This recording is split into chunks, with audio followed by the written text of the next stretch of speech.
In 2013, at a speech in Cape Town, President Obama announced a new American initiative, Power Africa, to expand energy access to 60 million homes and businesses across the continent.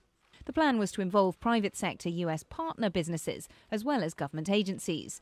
And conferences like this one in Washington, D.C. for US energy firms aim to try and encourage the pace of that investment.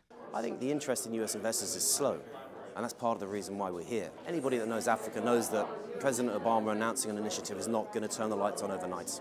18 months, 2 years, foundations are now laid. Now the investment will start to flow.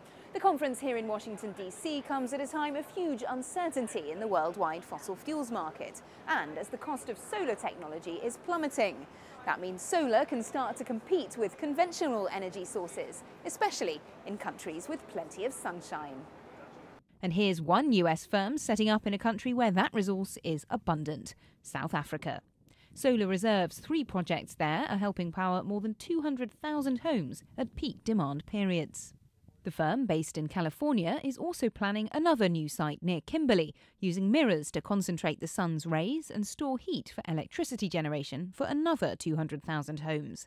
It predicts solar could soon make up half of all new power generation in South Africa.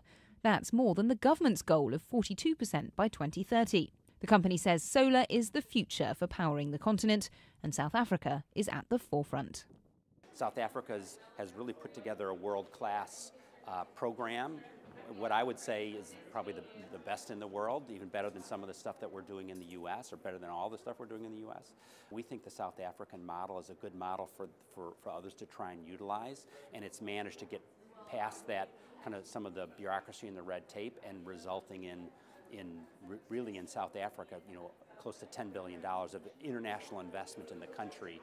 The key now is encouraging more U.S. investors like Solar Reserve to follow suit. There's a lot of money on the continent. There's a lot of money in South Africa itself. And there are a lot of people with great ideas for a lot of deals who maybe don't have the experience. So our role is to try to bridge that gap right now and make sure to bring those deals together, bring the developers with the investors so that we can light up the continent. The hope is that the Rainbow Nation can show Africa and the world how to harness the power of the sun.